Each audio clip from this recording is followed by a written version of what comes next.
ಕೃಷ್ಣ ಕೃಷ್ಣ ಪ್ರಮೇಯಾತ್ಮನ್ ಪ್ರಪನ್ನ ಭಯಭಂಜನ ವಯಂ ತ್ವಾಂ ಶರಣಂ ಯಾಮೋ ಭವಭೀತಾಃ ಪೃಥಗ್ ಧಿಯಃ. ವಿಷ್ಣುಪತ್ನಿ ಮಹಾಮಾಯೇ ಮಹಾಪುರುಷಲಕ್ಷಣೆ ಪ್ರಿಯೇ ಥಾಮೇ ಮಹಾಭಾಗೆ ಲೋಕಮಾತರ ನಮೋಸ್ತುತೆ. ರಥತ್ವಾದ್ಭಾತ್ಮಕೆ ವಿಷ್ಣಾವಥವಾಪಿ ಜಗದ್ಭೃತೇಃ ಭರತೋ ವಾಯುರುದ್ದಿಷ್ಟಃ ಭಾರತೀ ತತ್ಸರಸ್ವತಿ. ಯಥೇಶ್ವರಶ್ಚ ಜೀವಶ್ಚ ಸತ್ಯಭೇದೌ ಪರಸ್ಪರಂ ತೇನ ಸತ್ಯೇನ ಮಾಂ ದೇವಾಃ ತ್ರಾಯಂತು ಸಹ ಕೇಶವಾಃ.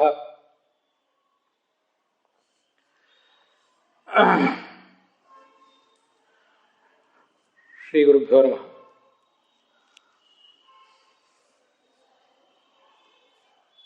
ಸಂಸಾರೇಸ್ಮಿನ್ ಭವಭೀತಾಃ ಪೃಥಗ್ಧಿಯಃ ಜನಾಃ ಯಮೇನಂ ಶರಣಂ ಯಾಂತಿ ಸೋಜಂ ಅಪ್ರಮೇಯಾತ್ಮ ಪ್ರಪನ್ನ ಭಯಭಂಜನಃ. ಭಗವಾನ್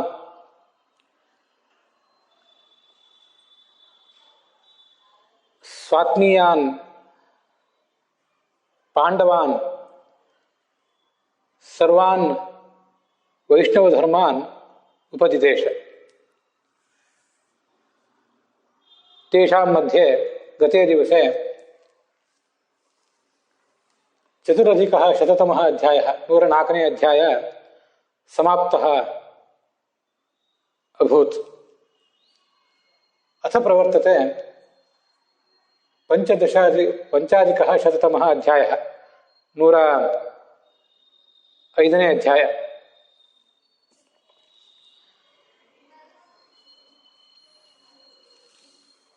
ವ್ಯತೀತೆ ಅಧ್ಯಾಯೇ ಸರ್ವೇಷಾಮಸ್ಮಾಕಂ ಶರೀರೆ ವರ್ತಮಾನಾಃ ಷಡ್ವೃಷಲಾಃ ಸಪ್ತಕ್ಷತ್ರಿಯಾಃ ಅಷ್ಟಸಂಖ್ಯಾಕಾಃ ವೈಶ್ಯಾಃ ಏಕವಿಂಶತಿಸಂಖ್ಯಾಕಾಃ ಶೂದ್ರಾಶ್ಚ ಕಥಂ ಸರ್ವೇಷಾಮಸ್ಮಾಕಂ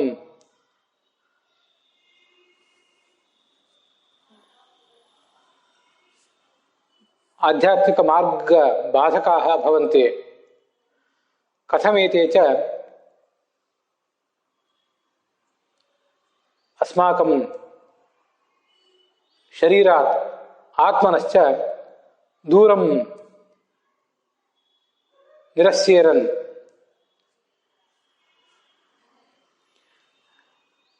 ಇತಿ ಕೃಷ್ಣಸ್ಯ ಮುಖಾತ್ ಸರ್ವೈಃ ಅಸ್ಮಾಭಿಃ ಪ್ರಾಶ್ರಾವೆ. ಅಥ ಚ ಯುಧಿಷ್ಠಿರೋಯಂ ದಾನಪುಣ್ಯಫಲಂ ಶ್ರುತ್ವಾ ತಪಃ ಪುಣ್ಯಫಲಾನಿ ಚ ಧರ್ಮಪುತ್ರಃ ಪ್ರಹೃಷ್ಟಾತ್ಮ ಕೇಶವಂ ಪುನರಬ್ರವೀತ್. ಸರ್ವೇಷಾಂ ದಾನಾನಾಂ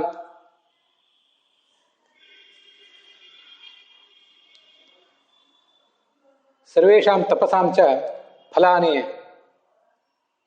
ಶ್ರುತ್ವಾ ಅಯಂ ಧರ್ಮಪುತ್ರಃ ಯುಧಿಷ್ಠಿರಃ ನಿತರಾಂ ಜಹರ್ಷ. ಉವಾಚ ಚ ಕೇಶವಂ ಗುರುಂ. ಯುಧಿಷ್ಠಿರ ಕೃಷ್ಣ ಹೇಳಿದ್ದನ್ನೆಲ್ಲ ಕೇಳಿದ. ಎಲ್ಲವನ್ನು ಕೇಳಿದ್ದಾದ ಮೇಲೆ ಮತ್ತೆ ಈ ಮುಂದಿನಂತೆ ಉತ್ತರಿಸಿದ. ಈ ಮುಂದಿನಂತೆ ಅವನನ್ನು ಪ್ರಶ್ನಿಸಿದ.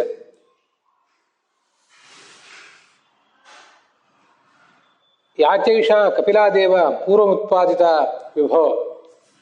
ಭಗವಂತನೇ, ಈ ಕಪಿಲ ಅನ್ನುವಂಥ ಒಂದು ಗೋವಿನ ಬಗ್ಗೆ ನಾವು ಕೇಳ್ತೇವೆ. ಹಿಂದೆನೂ ಕೂಡ ಅದ್ರ ಬಗ್ಗೆ ನಾವು ಶಾಸ್ತ್ರದಲ್ಲಿ ಶ್ರವಣ ಮಾಡಿದ್ದೇವೆ. ಈಗ ಅದರ ಬಗ್ಗೆ ನೀನು ಹೇಳಬೇಕಾಗಿದೆ. ಆ ಕಪಿಲ ಗೋವಿನ ದಾನದ ಮಹತ್ವ ಏನು, ಇದೆಲ್ಲವನ್ನು ಕೂಡ ನೀನು ಹೇಳಬೇಕು ಅಂತ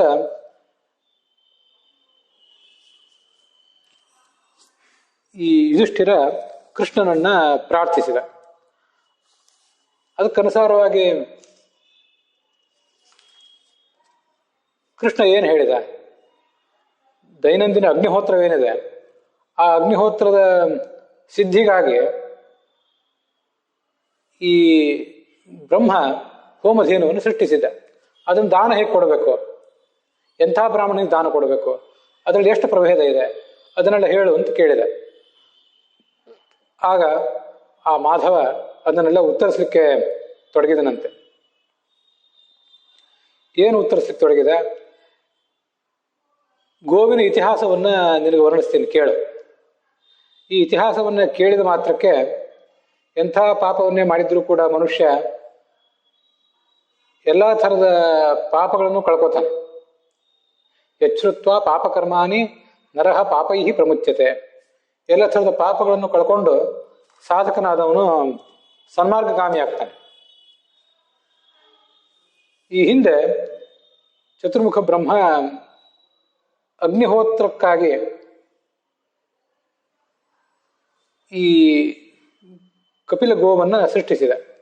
ಅದು ಕೂಡ ಅಗ್ನಿಯಂತೆ ಬೆಳಗ್ತಾ ಇತ್ತು. ಅದರ ಇಡೀ ಶರೀರವೇ ಅಗ್ನಿಯಷ್ಟು ಪವಿತ್ರ. ಅಂಥ ಕಪಿಲ ಗೋವನ್ನು ಯಾರು ತಿನ್ನುವವರು ಕೆಲವರಿದ್ದಾರೆ, ಅಂಥವರಿಗೆ ಮಹಾಪಾಪ ಪ್ರಾಪ್ತ ಆಗ್ತದೆ. ಅವರು ಮುಂದಿನ ಜನ್ಮದಲ್ಲಿ ಚಾಂಡಾಲರಾಗಿ ಹುಟ್ಟುತ್ತಾರೆ, ಪತಿತರಾಗ್ತಾರೆ. ಈಗಲೇ ಅವರು ಚಾಂಡಾಲ ಸದಸ್ಯರೇ ಆಗಿಬಿಡ್ತಾರೆ. ಇಂಥ ಗೋವಧೆ ಮಾಡಿದಂಥ ವ್ಯಕ್ತಿಗಳ ಮನೆಯಲ್ಲಿ ಯಾವ ದಾನವನ್ನು ಸ್ವೀಕಾರ ಮಾಡಬಾರ್ದು. ಆ ವ್ಯಕ್ತಿಗಳನ್ನು ಕೂಡ ದೂರ ಇಡಬೇಕು. ಗೋಹತ್ಯೆ ಮಾಡಿದವರು ಮಹಾಪಾತಕಿಗಳು ಅಂತ ಕರೆಸ್ಕೋತಾರೆ.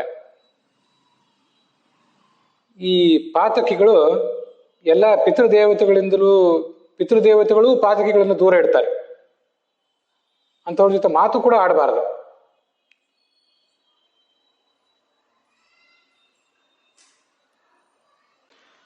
ಮುಂದೆ ಪಿಬಂತಿ ಕಪಿಲಾಂ ಯಾವತ್ ತಾವತ್ ತೇಷಾಂ ಪಿತಾಮಹಾಃ.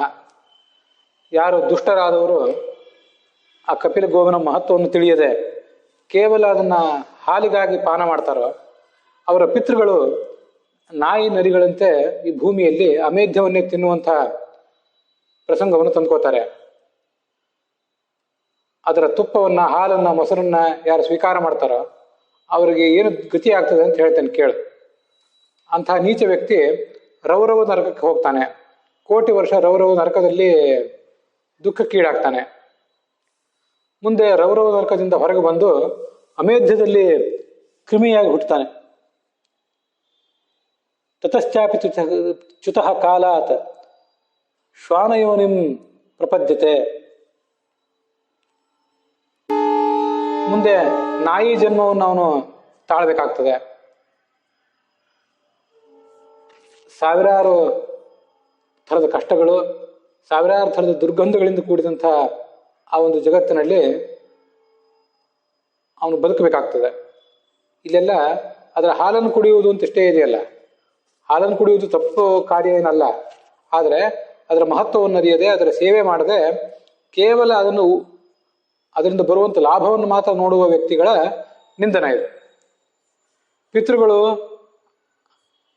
ಅಂಥ ಬ್ರಾಹ್ಮಣನ ಹತ್ತಿರ ಮಾತಾಡೋದೂ ಇಲ್ಲ. ಯಾರು ಈ ಕಪಿಲ ಗೋವನ್ನು ದುರುಪಯೋಗ ಮಾಡ್ಕೊಳ್ತಾರೋ ಅವ್ರ ಮನೆಗೆ ಹೋಗಿ ಯಾವ ಬ್ರಾಹ್ಮಣರು ದಾನ ಸ್ವೀಕಾರ ಮಾಡ್ತಾರೋ ಅವರಲ್ಲಿ ಈ ಪಿತೃಗಳು ದುಃಖ ಪಡ್ತಾರೆ, ಮಾತಾಡೋದಿಲ್ಲ, ಅವರಲ್ಲಿ ಆಸನ ಸ್ವೀಕಾರ ಮಾಡೋದಿಲ್ಲ.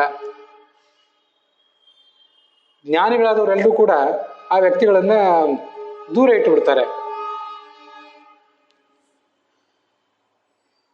ಯಸ್ತೇನ ಸಹ ಸಂಭಾಷಯತ್ ಏಕಶಯ್ಯಾಂ ಪ್ರಜೇತವ. ಆ ಕಪಿಲ ಗೋವನ್ನು ಅವಲಂಬಿಸಿ ಬದುಕುವವರ ಮನೆಯಲ್ಲಿ ಯಾರು ದಾನ ಸ್ವೀಕಾರ ಮಾಡ್ತಾನೋ ಅವನ ಜೊತೆ ಮಾತನಾಡಬಾರ್ದು. ಒಂದೇ ಹಾಸಿಗೆಯಲ್ಲಿ ಅಂಥವನ ಜೊತೆ ಮಲಗಲೂಬಾರ್ದು, ಅವನ ಜೊತೆ ಇರಲೂಬಾರ್ದು, ಆಸನದಲ್ಲಿ ಕೂತ್ಕೋಬಾರ್ದು. ಹಾಗೇನಾದ್ರೂ ಮಾಡಿದ್ದಾದ್ರೆ ಪ್ರಾಜಾಪತ್ಯ ಕೃಚ್ಛ ಅನ್ನುವಂಥ ವ್ರತವನ್ನ ಆಚರಿಸಬೇಕು. ಅದರಿಂದ ಶುದ್ಧಿ ಅವನಿಗೆ. ಅದನ್ನು ಬಿಟ್ಟು ಬೇರೆ ಯಾವ ಮಾರ್ಗವೂ ಇಲ್ಲ. ಬ್ರಹ್ಮಕೂರ್ಚ ಅನ್ನುವಂತಹ ವ್ರತ ಮಾಡಬೇಕು. ಚಾಂದ್ರಾಯಣ ವ್ರತ ಮಾಡಬೇಕು. ಅದರಿಂದ ಏನಾದರೂ ಆತನಿಗೆ ಶುದ್ಧಿ ಆದರೆ ಆದೀತು, ಇಲ್ಲದೆ ಇದ್ರೆ ಇಲ್ಲ. ಜ್ಞಾನಿಯಾದ ಬ್ರಾಹ್ಮಣನಿಗಾಗಿ ಕಪಿಲ ಗೋವನ್ನ ಚತುರ್ಮುಖ ಬ್ರಹ್ಮ ಸೃಷ್ಟಿಸಿದ ಅಗ್ನಿಹೋತ್ರಕ್ಕಾಗಿ, ದೈನಂದಿನ ಧರ್ಮ ಕಾರ್ಯಗಳಿಗಾಗಿ ಅಂತ ಅದರ ತಾತ್ಪರ್ಯ ಆಗ್ತದೆ. ಈ ಜಗತ್ತಿನಲ್ಲಿರುವಂತಹ ಎಲ್ಲ ರೀತಿಯಾದ ತೇಜಸ್ಸು, ಶ್ರೇಷ್ಠತೆ, ಅದನ್ನೆಲ್ಲ ಕಪಿಲ ಗೋವಿನಲ್ಲಿ ಇಟ್ಟಿದ್ದಾನೆ ಚತುರ್ಮುಖ ಬ್ರಹ್ಮ. ಪವಿತ್ರಂಚ ಪವಿತ್ರಾಣ ಮಂಗಲಾನಂಚ ಮಂಗಲಂ, ಎಲ್ಲ ಪವಿತ್ರಗಳಲ್ಲಿಯೂ ಅದು ಪವಿತ್ರ, ಎಲ್ಲ ಮಂಗಲಗಳಲ್ಲೂ ಕೂಡ ಮಂಗಲ, ಎಲ್ಲ ಪುಣ್ಯಕ್ಕಿಂತಲೂ ಇದು ಪುಣ್ಯ ಸ್ವರೂಪ. ಎಲ್ಲ ತಪಸ್ಸುಗಳಲ್ಲಿಯೂ ಶ್ರೇಷ್ಠವಾದ ತಪಸ್ಸನ್ನು ಮಾಡಲಿಕ್ಕೆ, ದಾನಗಳಲ್ಲಿ ಶ್ರೇಷ್ಠವಾದನ್ನು ಮಾಡಲಿಕ್ಕೆ ಈ ಕಪಿಲ ಗೋವೇ ನಮಗೆ ಕಾರಣ ಆಗ್ತದೆ. ಪೃಥ್ವಿಯಲ್ಲಿ ಏನೇನು ತೀರ್ಥಗಳಿವೆಯೋ, ಪುಣ್ಯಕ್ಷೇತ್ರಗಳಿವೆಯೋ, ಪವಿತ್ರವಾದ ಯಾವ್ಯಾವ ವಸ್ತುಗಳಿವೆಯೋ ಆ ಎಲ್ಲ ವಸ್ತುಗಳ ಶ್ರೇಷ್ಠತೆ, ಆ ಶ್ರೇಷ್ಠ ಸಾರವನ್ನು ಚತುರ್ಮುಖ ಬ್ರಹ್ಮ ಸಂಗ್ರಹಿಸಿದ. ಮುಂದೆ ಕಪಿಲ ಗೋವನ್ನು ಅವನು ಸೃಷ್ಟಿಸಿದ. ಅಮೃತವನ್ನೇ ಕೊಡುವಂತಹ ಧೇನು ಅದು, ಅಂಥ ಶುಚಿಯಾದ ಪದಾರ್ಥ. ಅದರ ಹಾಲಿನಿಂದ, ಮೊಸರಿನಿಂದ ಸಾಯಂಕಾಲದ ಹೊತ್ತು ಬ್ರಾಹ್ಮಣರು ಈ ಅಗ್ನಿಹೋತ್ರ ಇತ್ಯಾದಿಗಳನ್ನು ಮಾಡಬೇಕು. ಅದರಿಂದ ಸಿಕ್ಕಿರುವಂತಹ ಪದಾರ್ಥಗಳಿಂದ ಬಂದಂತಹ ಅಭ್ಯಾಗತರನ್ನ ಸತ್ಕರಿಸಬೇಕು. ಆ ಕಪಿಲ ಗೋವನ್ನ ಯಾರು ನೋಡ್ಕೊಳ್ತಾರೆ, ಆ ಕಪಿಲ ಗೋವಿನ ತನ್ನ ಮನೆಯಲ್ಲಿ ಯಾರು ಇಟ್ಕೊಂಡಿರ್ತಾರೆ, ಅದ್ರ ಸೇವಾ ಯಾರು ಮಾಡ್ತಾರೆ, ಅವರು ಶೂದ್ರನ್ನ ವರ್ಜಿತರಾಗಬೇಕು. ಅಸಂಸ್ಕೃತರಾದವ್ರ ಹತ್ರ ಯಾವುದೇ ರೀತಿಯಾದ ಆಹಾರವನ್ನು ಸ್ವೀಕಾರ ಮಾಡಬಾರದು ಅಂತ ಅದರ ತಾತ್ಪರ್ಯ. ಹೀಗೆ ಶುದ್ಧವಾದ ಜೀವನವನ್ನು ನಡೆಸಿದ್ದಾದರೆ ಮುಂದೆ ಬ್ರಹ್ಮಲೋಕಕ್ಕೆ ಹೋಗ್ತಾನೆ. ಅಲ್ಲಿ ಚತುರ್ಮುಖ ಬ್ರಹ್ಮನಿಂದಲೂ ಮನ್ನಣೆಯನ್ನು ಪಡೆದು ಅನೇಕ ಕಲ್ಪಗಳ ಕಾಲ ಸುಖವಾಗಿರ್ತಾನೆ. ಚತುರ್ಮುಖ ಬ್ರಹ್ಮ ಸೃಷ್ಟಿಯ ಆರಂಭದಲ್ಲಿ ಅಗ್ನಿಯ ಮಧ್ಯದಿಂದ ಇದನ್ನ ಜನ್ಮಿಸಿದ ಅಂತ ಹೇಳ್ತಾರೆ. ಆದಾವೇವ ಅಗ್ನಿ ಮಧ್ಯಾತ್ತೋ ಮೈತ್ರೇಯಿ ಬ್ರಹ್ಮ ನಿರ್ಮಿತ. ಶೃಂಗಾಗ್ರೇ ಕಪಿಲಾಯಾಸ್ತು ಸರ್ವತೀರ್ಥಾನಿ ಪಾಂಡವ ಬ್ರಹ್ಮಣೋ ಹಿ ನಿಯೋಗೇನ ನಿವಸಂತಿ ದಿನೇ ದಿನೇ. ಕೊಂಬುಗಳು, ಆ ಕಪಿಲ ಗೋವಿನ ಕೊಂಬುಗಳ ತುದಿಯಲ್ಲಿ ಎಲ್ಲ ತೀರ್ಥಗಳು ಯಾವತ್ತೂ ಸನ್ನಿಹಿತ ಆಗಿರ್ತವೆ. ಇದು ಚತುರ್ಮುಖ ಬ್ರಹ್ಮ ಮಾಡಿಕೊಟ್ಟಂತಹ ವ್ಯವಸ್ಥೆ ಆಗಿದೆ. ಪ್ರಾತಃ ಕಾಲದಲ್ಲಿದ್ದು ಆ ಕಪಿಲ ಧೇನುವಿನ ಕೊಂಬಿನ ತುದಿಯಿಂದ ಹರಿದು ಬರುವ ನೀರನ್ನ ತನ್ನ ತಲೆಯ ಮೇಲೆ ಧರಿಸಬೇಕು. ಅದರಿಂದ ಅವನು ಎಲ್ಲ ಪಾಪಗಳನ್ನು ಕಳ್ಕೋತಾನೆ.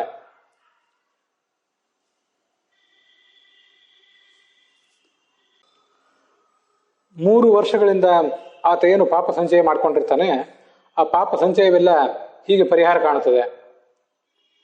ಅದರ ಮೂತ್ರದಿಂದ ಪ್ರಾತಃ ಕಾಲದಲ್ಲಿ ಸ್ನಾನ ಮಾಡಬೇಕು. ಅದರಿಂದಲೂ ಎಲ್ಲ ಪಾಪಗಳನ್ನ ಕಳ್ಕೋತಾನೆ. 30 ವರ್ಷ ಕೃತಾತ್ ಪಾಪಾತ್, 30 ವರ್ಷ ಆತ ಮಾಡಿದಂತಹ ಎಲ್ಲ ಪಾಪಗಳಿಂದಲೂ ಮುಕ್ತನಾಗ್ತಾನೆ. ಪ್ರಾತಃ ಕಾಲದಲ್ಲಿದ್ದು ಆ ಕಪಿಲ ಗೋವಿಗೆ ಒಂದು ಮುಷ್ಟಿ ಹುಲ್ಲನ್ನ ಕೊಡಬೇಕು, ಗೋಗ್ರಾಸದ ರೂಪದಲ್ಲಿ ಕೊಡಬೇಕು. 30 ರಾತ್ರಿ ಮಾಡಿದ ಪಾಪವನ್ನ ಆ ಗೋವಿನ ಸೇವಾ ಪರಿಹರಿಸ್ತದೆ. ಪ್ರಾತಃ ಕಾಲದಲ್ಲಿ ಪ್ರದಕ್ಷಿಣೆ ಮಾಡಬೇಕು ಕಪಿಲ ಗೋವಿಗೆ, ಭೂಮಂಡಲವನ್ನೇ ಪ್ರದಕ್ಷಿಣೆ ಮಾಡಿದಂತೆ. 10 ರಾತ್ರಿಗಳ ಪಾಪವನ್ನ ಅದು ಪರಿಹರಿಸ್ತದೆ. ಆ ಕಪಿಲ ಧೇನುವಿನ ಪಂಚಗವ್ಯ, ಅದರ ಮೂತ್ರ, ಮಲ, ಹಾಲು, ಮೊಸರು ಮತ್ತೆ ತುಪ್ಪ, ಅದರಿಂದಲೂ ಸಕಲ ಪಾವಿತ್ರ್ಯವನ್ನು ಪಡ್ಕೋತಾನೆ. ಗಂಗಾದಿ ತೀರ್ಥಗಳಲ್ಲಿ ಸ್ನಾನ ಮಾಡಿದಂತಾಗ್ತದೆ.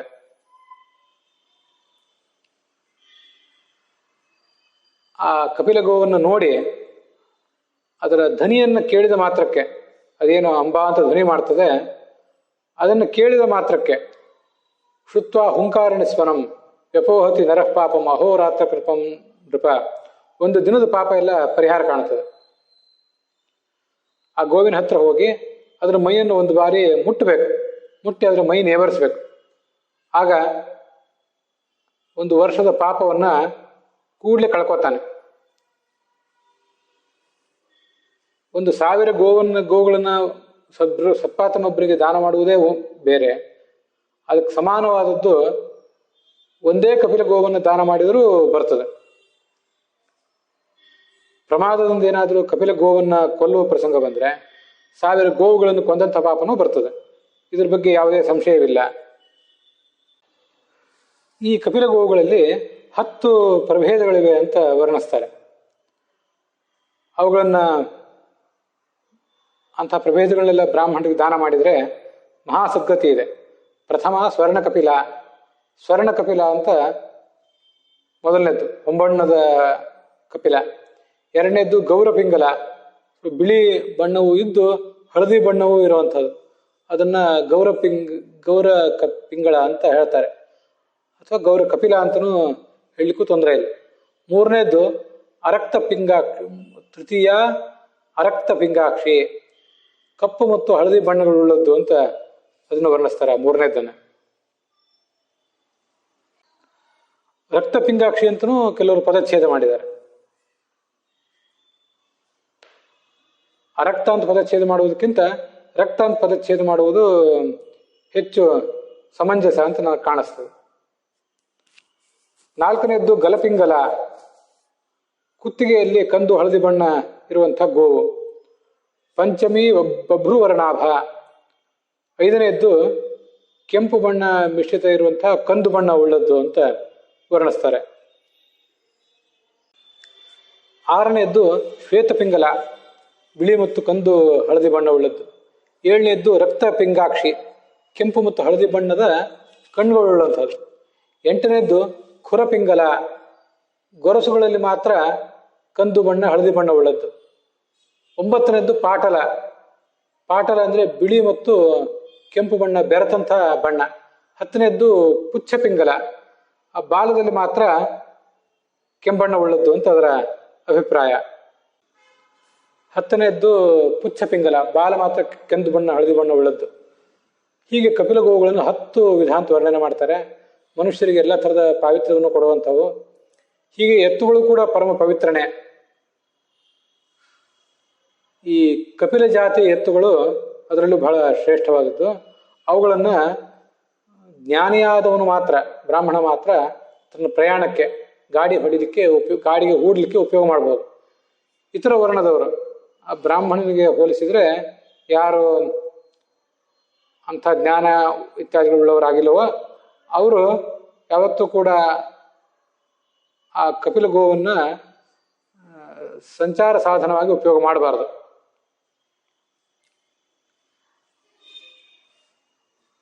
ಬ್ರಾಹ್ಮಣನಾದರೂ ಅವುಗಳನ್ನು ಹೊಲ ಉಳುವುದಕ್ಕಾಗಿ ಮತ್ತೆ ಬೇರೆ ಅವರ ಸಂಚಾರಕ್ಕಾಗಿ ಅದನ್ನು ಕೊಡುವುದು ಇತ್ಯಾದಿ ಮಾಡಬಾರ್ದು. ತಾನೇನಾದರೂ ಅದರ ಮೇಲೆ ಸವಾರಿ ಮಾಡುವುದಿದ್ರೆ ಅದೊಂದಷ್ಟನ್ನು ಅವನು ಮಾಡಬಹುದು, ಇಲ್ಲದೆ ಹೋದ್ರೆ ಮಾಡಬಾರ್ದು ಅಂತ ಅದರ ಅಭಿಪ್ರಾಯ.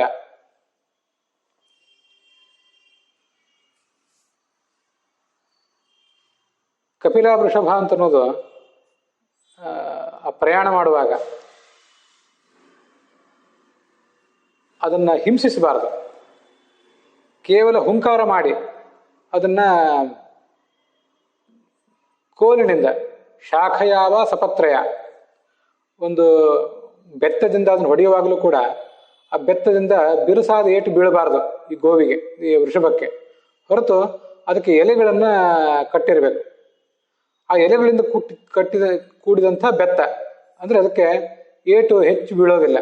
ಅಂಥ ಎಲೆಯಿಂದನೇ, ಅಂಥ ಬೆತ್ತದಿಂದಲೇ ಅದನ್ನ ಹೊಡಿಬೇಕು. ಮತ್ತದು ಮುಂದೆ ಹೋಗುವಂತೆ ಮಾಡಬೇಕು.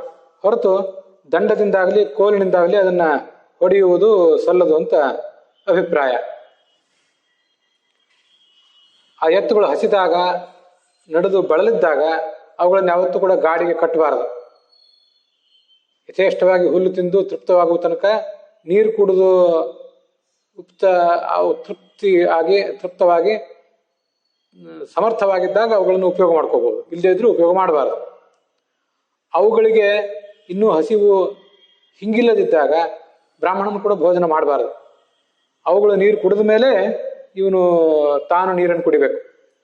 ಈ ಥರ ಅವುಗಳಿಗೆ ಆದ್ಯತೆ ಕೊಡಬೇಕು, ಆಹಾರ, ನೀರು ಇತ್ಯಾದಿ ಎಲ್ಲದಕ್ಕೆ ಸಂಬಂಧಪಟ್ಟಂತೆ ಕೂಡ.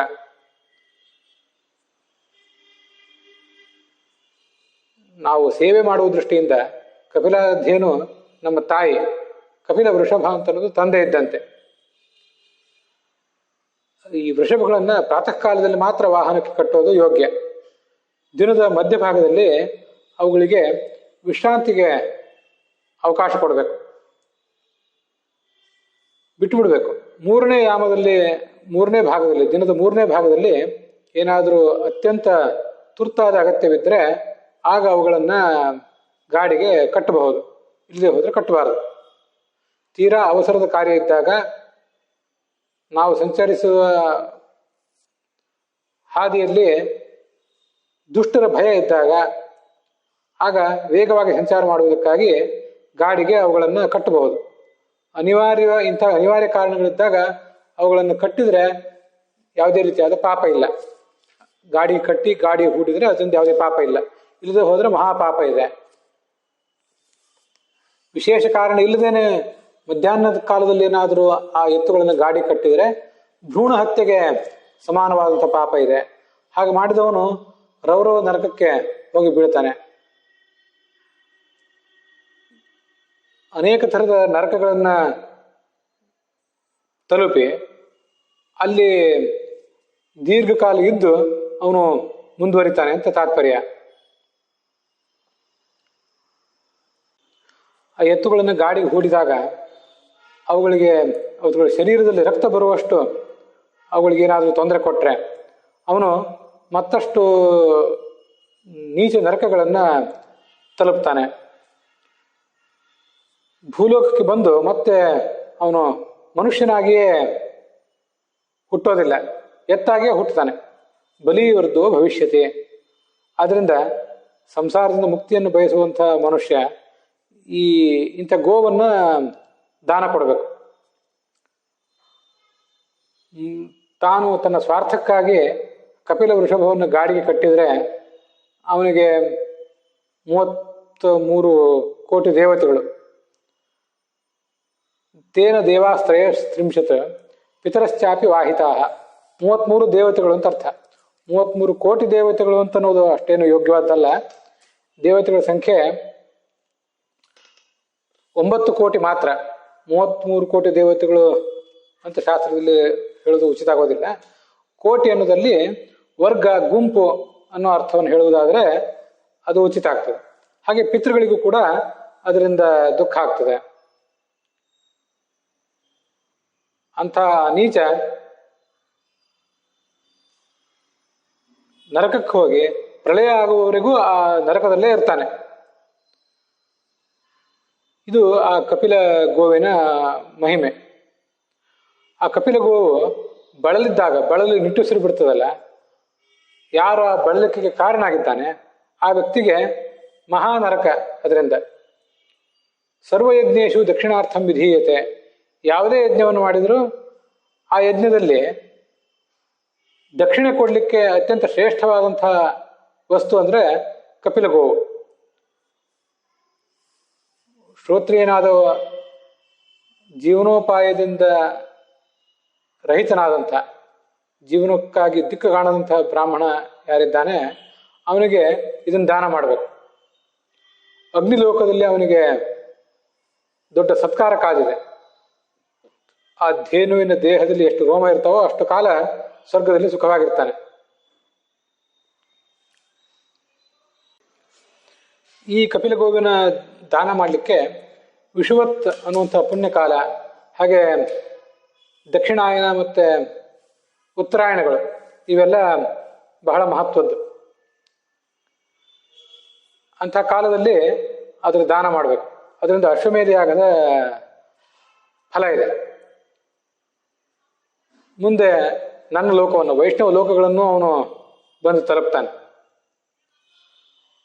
ಆ ದಾನ ಕೊಡುವಾಗ, ಕಪಿಲ ಗೋವಿನ ದಾನ ಕೊಡುವಾಗ ಅದರ ಕೊಂಬುಗಳನ್ನು, ಅದರ ಗೊರಸುಗಳನ್ನೆಲ್ಲ ಬೆಳ್ಳಿ, ಬಂಗಾರ ಇತ್ಯಾದಿಗಳಿಂದ ಅಲಂಕರಿಸಿ ದಾನ ಮಾಡಬೇಕು. ಪವಿತ್ರಂ ಹಿ ಪವಿತ್ರಾಣಂ ಸುವರ್ಣಮಿತಿ ಮೇಮತಿ. ಎಲ್ಲ ಪವಿತ್ರಗಳಲ್ಲಿಯೂ ಕೂಡ ಅತ್ಯಂತ ಪವಿತ್ರ ಅಂದರೆ ಸುವರ್ಣ, ಬಂಗಾರ. ಆದ್ದರಿಂದ ಸುವರ್ಣಾಭರಣಗಳಿಂದ ಅಲಂಕೃತವಾದ ಗೋವನ್ನು ದಾನ ಮಾಡಬೇಕು. ಹಿಂದಿನ 7 ತಲೆಮಾರು, ಮುಂದಿನ 7 ತಲೆಮಾರುಗಳನ್ನು ಉದ್ಧರಿಸ್ತದೆ ಅಂತ ದಾನ. 1000 ಅಗ್ನಿಷ್ಠೋಮ ಯಾಗಗಳನ್ನು ಮಾಡಿದರೆ ಅದು ಒಂದು ವಾಜಪೇಯ ಯಾಗಕ್ಕೆ ಸಮಾನ. 1000 ವಾಜಪೇಯ ಯಾಗಗಳು ಒಂದು ಅಶ್ವಮೇಧ ಯಾಗಕ್ಕೆ ಸಮಾನ. 1000 ಅಶ್ವಮೇಧ ಯಾಗಗಳು ಒಂದು ರಾಜಸೂಯ ಯಾಗಕ್ಕೆ ಸಮಾನ. ಆದರೆ ವಿಧಿವತ್ತಾಗಿ 1000 ಕಪಿಲ ಗೋವುಗಳನ್ನು ದಾನ ಮಾಡಿದರೆ, ಕಪಿಲಾನಾಂ ಸಹಸ್ರೇಣ ವಿಜಿದತ್ತೇನ ಪಾಂಡವ ರಾಜಸೂಯ ಫಲಂ ಪ್ರಾಪ್ಯ ಮಮಲೋಕೆ ಮಹೀಯತೆ. 10,000 ಅಶ್ವಮೇಧ ಯಾಗಕ್ಕಿಂತ ಒಂದು ರಾಜಸೂಯ ಯಾಗ ಸಮಾನ ಅಂತಿಗೆಲ್ಲ ಬಂದಿದೆ. ಕೆಲವು ಕಡೆ ರಾಜಸೂಯಾಶ್ವಮೇಧ ಅಂತ, ಆ ರಾಜಸೂಯ ಅನ್ನುವ ಯಾಗವೇ ಅದೇ ಅಶ್ವಮೇಧ ಸ್ವರೂಪವನ್ನು ತಾಳ್ತದೆ. ಯಾಗಗಳಲ್ಲಿ ಬೇರೆ ಬೇರೆ ವಿಧಾನ ಇರ್ತವೆ.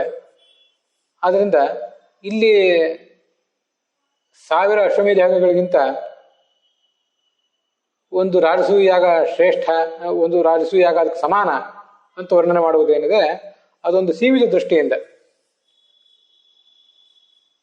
ಕೆಲವು ಪ್ರಸಂಗಗಳಲ್ಲಿ ರಾಜಸೂಯ ಯಾಗವು ಅಶ್ವಮೇಧ ಯಾಗವು ಕೂಡ ಒಂದೇ ಆಗಬಹುದು. ಅಂಥ ದಾನ ಮಾಡಿದ ವ್ಯಕ್ತಿ ಯಾವತ್ತೂ ನನ್ನ ಲೋಕದಿಂದ ಮರಳಿ ಬರೋದಿಲ್ಲ. ಆ ಕಪಿಲ ಧೇನು ದಾನ ಕೊಡುವಾಗ ಅದಕ್ಕೆ ವಸ್ತ್ರ ಸಮೇತವಾಗಿ ದಾನ ಕೊಡಬೇಕು. ಮತ್ತೆ ಅದನ್ನು ಕರೆಯುವಂತಹ ಒಂದು ಪಾತ್ರೆ, ಹೀಗೆ ಎಲ್ಲವೂ ಕೂಡ ಆ ದಾನದಲ್ಲಿ ಸೇರಿರ್ಬೇಕು.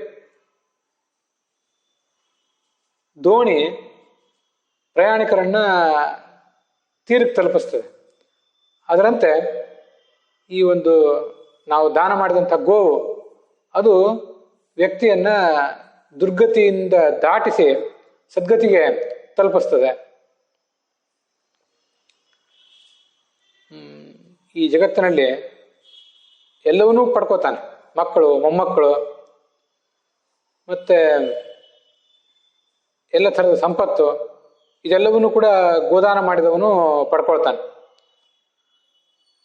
ಒಂದು ಔಷಧದ ಸೇವನೆ ಎಲ್ಲ ರೋಗಗಳಿಗೂ ಪರಿಹಾರಕ.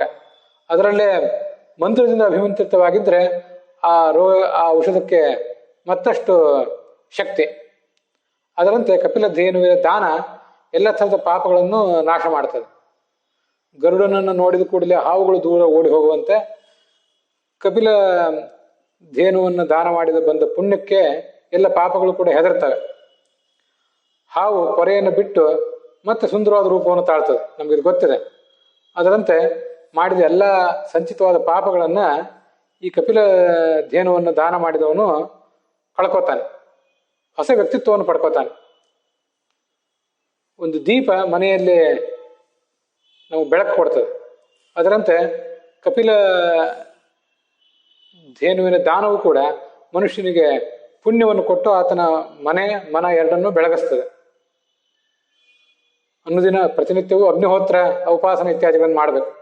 ಅತಿಥಿ ಸತ್ಕಾರ ಮಾಡಬೇಕು. ಅಸಂಸ್ಕೃತರಾದಂತಹ ನೀಚರಾದ ವ್ಯಕ್ತಿಗಳ ಅನ್ನವನ್ನು ಸ್ವೀಕಾರ ಮಾಡಬಾರ್ದು. ಜಿತೇಂದ್ರಿಯನಾಗಿ, ಸತ್ಯವೃತನಾಗಿ, ಸ್ವಾಧ್ಯಾಯವಂತನಾಗಿ ಬದುಕಬೇಕು. ಸತ್ಯವ್ರತಸ್ಯ ಅಧ್ಯಯನ ಅನ್ವಿತಸ್ಯ ದತ್ತಾಹಿ ಗೌಹು ತಾರಯತೆ ಪರತ್ರ. ಅಂಥವನಿಗೆ ಈ ಕಪಿಲ ಗೋವಿನ ದಾನ ಮಾಡಬೇಕು. ಅದು ಸರ್ವ ರೀತಿಯಿಂದಲೂ ದಾನ ಕೊಟ್ಟವನನ್ನು ಉದ್ಧರಿಸ್ತದೆ.